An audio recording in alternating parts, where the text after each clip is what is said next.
philosophy is religious. Our philosophy influences our way of life. It's not the institutional religion. Religion, as we understand in the West, and our religion influences our philosophy. The line of demarcation is very thin. It's not just theoretical. So long you'll have to practice this. And no practice can be done well unless there is a philosophy behind it. Because a practice without philosophy is blind. Just like a theory without practice is empty. Therefore, it is very much integrally connected. That's what I wanted to point it out. It's a way of life, it's a form of life. Indian tradition have always cherished this. Thank you. Thank you.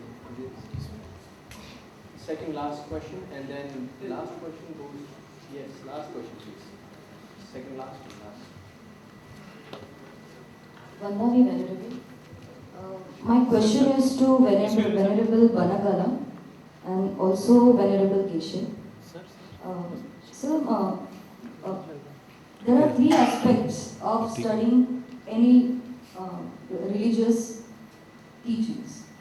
First is theory, second is practice, and last is experience. As per the theoretical part is concerned, theory is given lots and lots and lots of importance as per the religious things are concerned. We are doing a lot for theory. Lot of time, lot of money is spent on theory.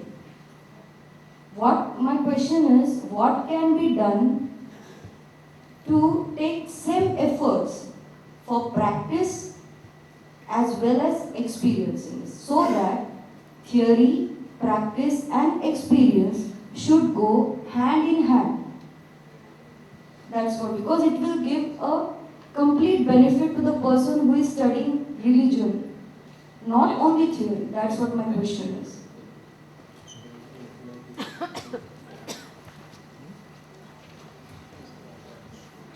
Well, you see, it all depends. I knew that you are going to ask me a question.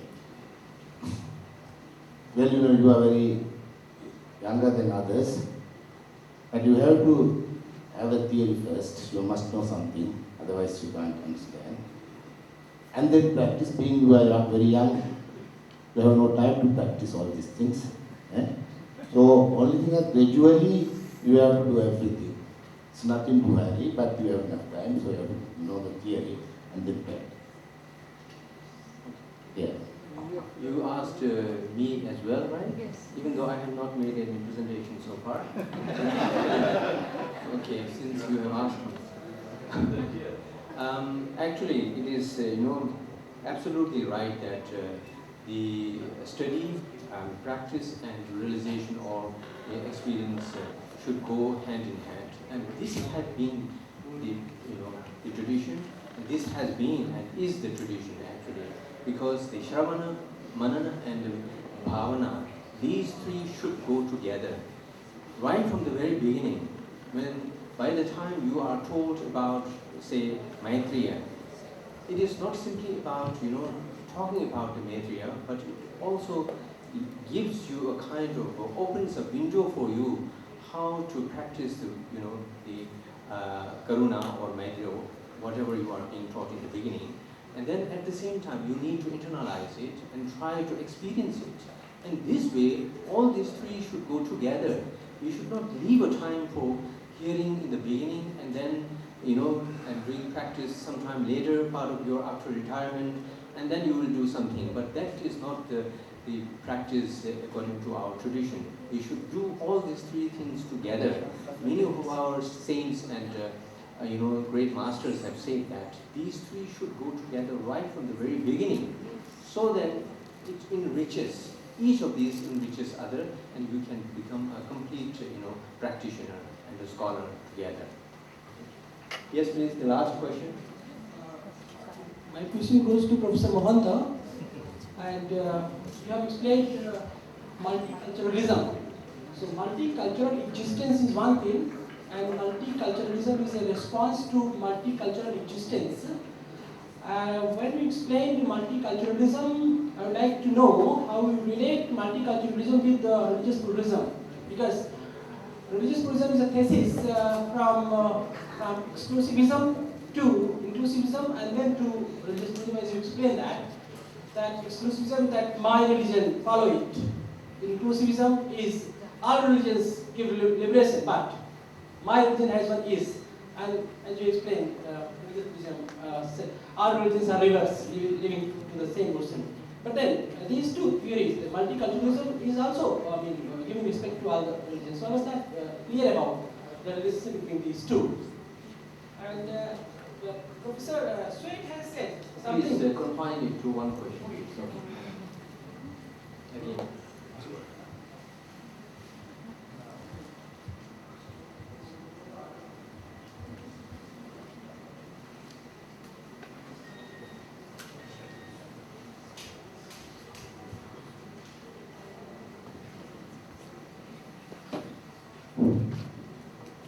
Thank you, Dr. Pandey. In fact, my concern is not have multiculturalism. I said that from multiculturalism, we have many challenges, and one of the challenges is that how to accommodate the plurality of religion in a country, but a multi-religious country. And there the suggestion is that religious pluralism, a philosophical theory, we can develop from our Indian tradition, which can give some answer to the requirement to the world problem. So directly I did not deal with multiculturalism here. Thank you. Thank you very much. Last question, if you permit. We have already announced the last question. Please. I am a practicing doctor, and if you permit, one question, last question. Okay, please. I am a doctor. I do not know much philosophy of the religion. There are two aspects. One is science and one is spiritualism.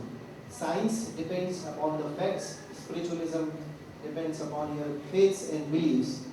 What I feel, when a person falls sick, the disease does not differentiate whether he is a Hindu or Muslim or Sikh or Isai. When the medicine does not differentiate the person, when there is no scientific reason, scientific background to distinguish different religions, then why do we classify different religions?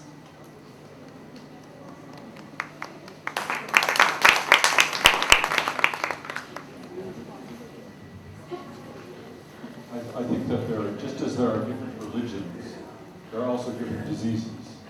And since I suppose as a medical doctor you would like to distinguish different diseases, I suppose there's also concern about different religions.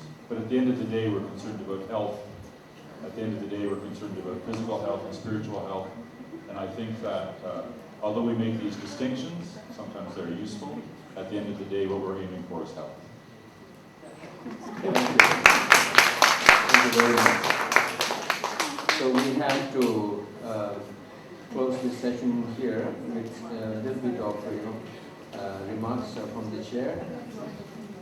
I'm not going to give the presidential address in detail, but at least I have to do a formal kind of responsibility of giving some remarks or making some statements at the end. So as we have seen that the Dharma and the Dhamma captures the entire ancient Indian religious system, the culture system, and the knowledge system. And in this we have the wonderful exploration of reality, the reality of external world and reality of inner world. As we have seen, the I consciousness, like this, the self, the Atma and Naratma or Anatma, these have been the most important kind of issues that have been going on for several centuries, for millennia, in exploring this reality. And there had been such a rich kind of exploration and study and research into these areas, as a result of which we have such a rich kind of information and literature and tradition in both sides of the Vedic and the non-Vedic, and which follow the concept of Atma, and also the Buddhist philosophy and Buddhist spiritual tradition. which follows the Anatma tradition. So both of these have such a rich tradition. They did not develop by themselves in a very parallel session without interacting each other, but they have interacted so richly in the past that can be said that because of such a rich interaction, this spiritual system did not just simply confine to spiritual practice, but also they were expanded and elaborated a lot into the domain of academic. And as a result of this, the intellectual pursuits, we have such a rich tradition of exchange and expositions and demonstrations of the system of Atma and Niratma, and the rich interaction between these two different systems. So this kind of the interaction between the or on the Indian philosophical systems and the spiritual traditions itself reflects a very and extremely rich interaction that India had in the past. And in that we also have the interaction on subjects like impermanence, and interaction on subjects like how the mind, the nature of mind, and how mind perceives objects, how thought perceives object, how direct perceptions perceive object, and things like that. There had been a very rich tradition of cognitive kind of science, psychology, and philosophy, and the epistemological domain. So these rich traditions have certainly demonstrated us and showed us that India had such a tremendously rich tradition, and this itself also reflects the richness and pluralism in itself. We have been discussing about pluralism and the existence of so many different traditions. The coexistence of all of these traditions, along with the interaction and respect from each other, respect to each other. This itself is a coexistence of the rich tradition of pluralism. And also we have the human right in the Dhamma and the Dharma tradition, and the liberation is the climax of a human right, I think, because that is a place where the climax of right can be seen, that human beings are freed from every kind of suffering and every kind of constraints. So therefore these traditions that we have been having and we still have reflects such a kind of such a rich culture. So I would like to thank all the speakers, Venerable Bangalathero and Dr. Anindita Balsdev and Dr. William Sweet and Dr. D.R. Mohanta for their wonderful presentations and also good questions from the audience. Since we have very limited time, I would like to stop here and ask the convener to go further.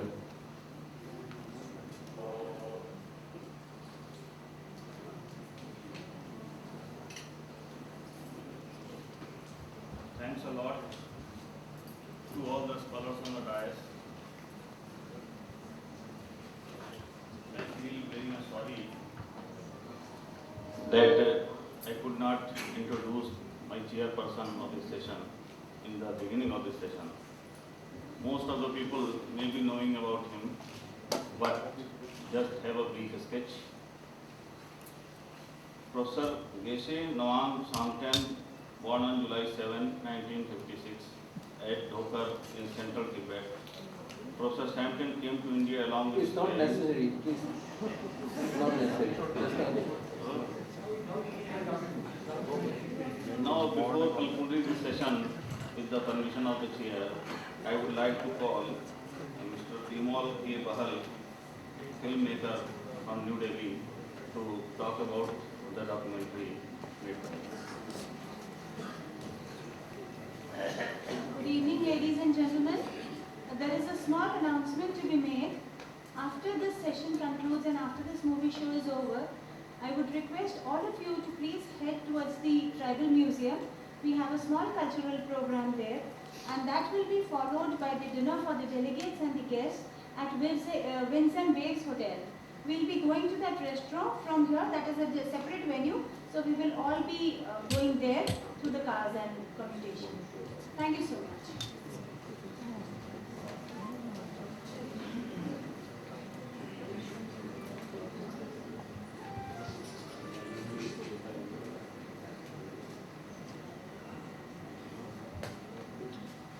Good evening, venerables, ladies and gentlemen.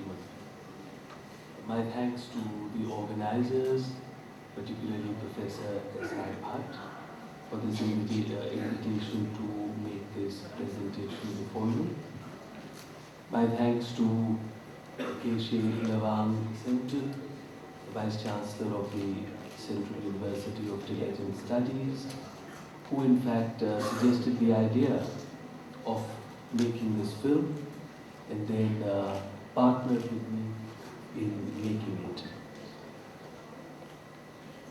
One of the seeming miracles in the story of man is the travel of ideas. Ideas do not know any barriers of great mountains and oceans. And the warm acceptance of the ideas of life by people from faraway lands underlies the sameness of the human condition everywhere. So one of the greatest examples of the spread of ideas is the spread of Indic faiths of Buddhism and Hinduism right across the length and breadth of the Asian continent.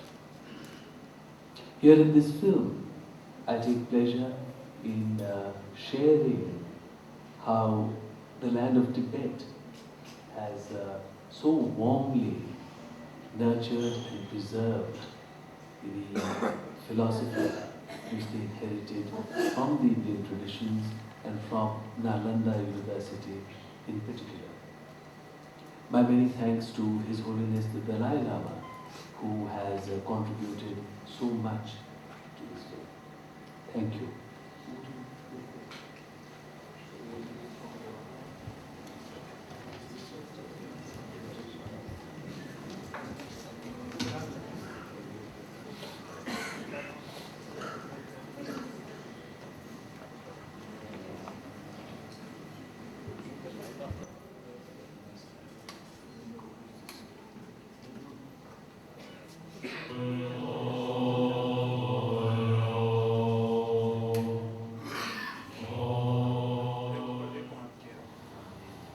Gautama Siddhartha was one of humanity's wisest teachers.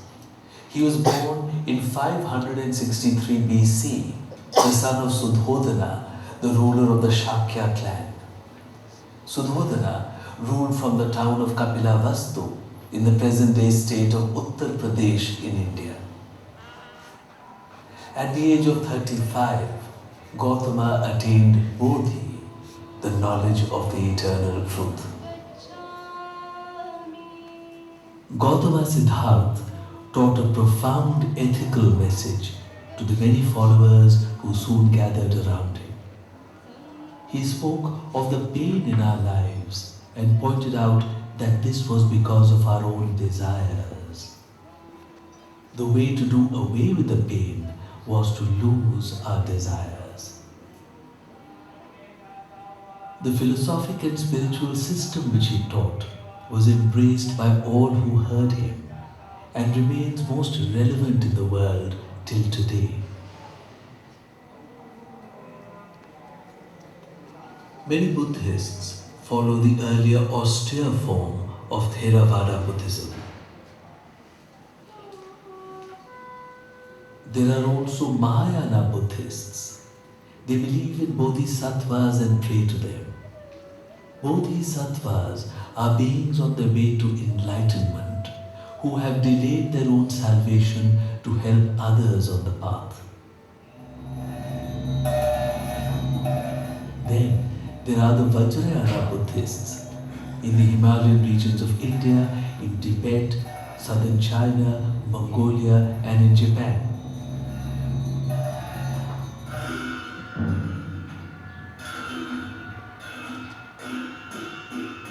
They follow a form of Buddhism based upon deep meditation.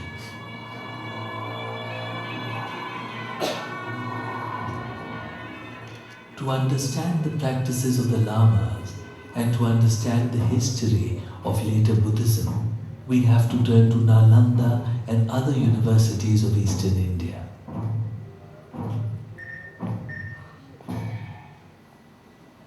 These vast universities had hundreds of teachers and students who came from across India and from the many countries of Asia that had embraced Buddhist philosophy. The greatest of these was at Nalanda. Here there was a spirit of vibrant intellectual thought, a climate of discussion and debate. These institutions, Takshashila and Nalanda, and later Brikavalashila,